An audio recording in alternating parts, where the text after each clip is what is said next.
নমস্কার, আজকের রেসিপি তালের বড়া। এই রেসিপিটা যদি আপনারা ফলো করে বানান তাহলে মাত্র 4টি উপকরণ দিয়ে ভীষণ সহজেই এই তালের বড়াটা বানিয়ে নিতে পারবেন এবং এটা ভীষণ সুন্দর ফুলবে, সফট হবে এবং খেতে তো ভীষণ টেস্টি হবে। তাহলে চলুন রেসিপিটা দেখে নেওয়া যাক।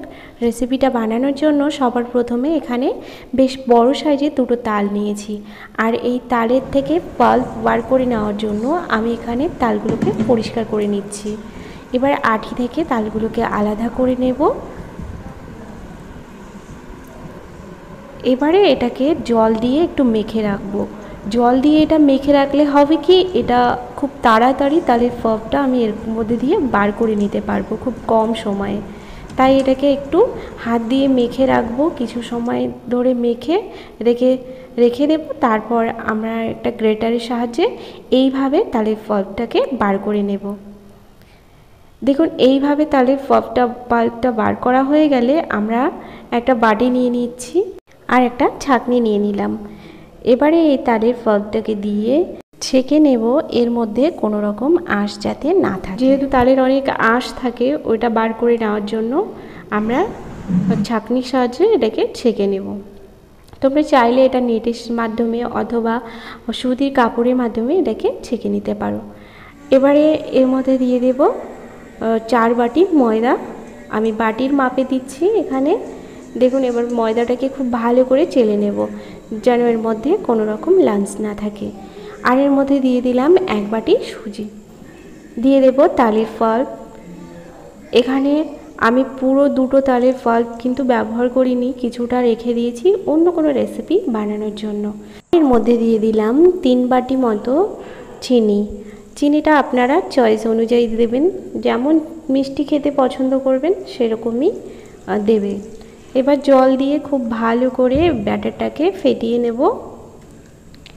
এই তালের বড়িটা খুব ভালো করে ফোলার একমাত্র রিজন কিন্তু এই ব্যাটারটা খুব ভালো করে ফেটানো। খুব ভালো করে ব্যাটারটা ফেটিয়ে নিতে হবে একটু সময় ধরে, তবে কিন্তু এই তালের বড়াটা খুব ভালোভাবে ফুলবে।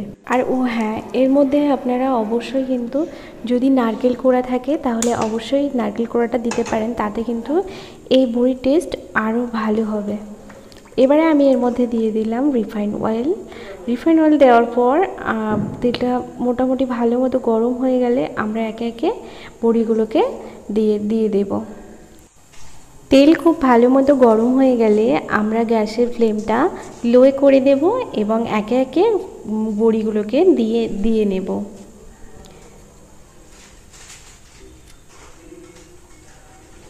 তারপর এই সমস্ত বড়ি দেওয়া হয়ে গেলে আমরা গ্যাসের ফ্লেমটা মিডিয়ামে করে দেব।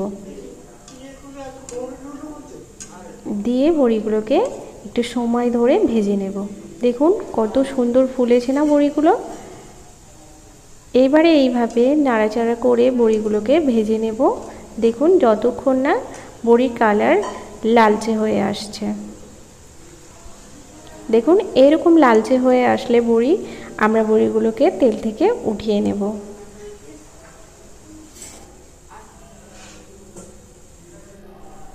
আবারও দিয়ে দিলাম, দিয়ে আবারও আমরা এই বড়িগুলোকে ভেজে তুলে নেব।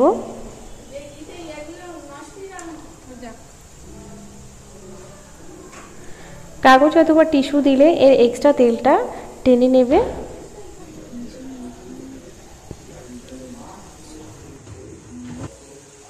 এবারে দেখুন আবারও একে একে আমি বড়িগুলো দিয়ে দিচ্ছি এবং ভেজে নেব।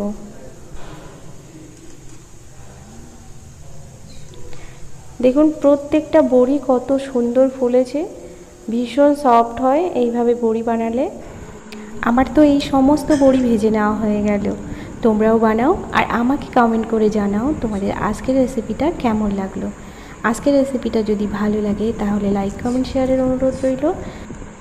আজকের রেসিপিটা তো এই পর্যন্তই থাকছে, আবার অন্য কোনো রেসিপি নিয়ে দেখা হবে। ততক্ষণ ভালো খান, সুস্থ থাকুন, টাটা।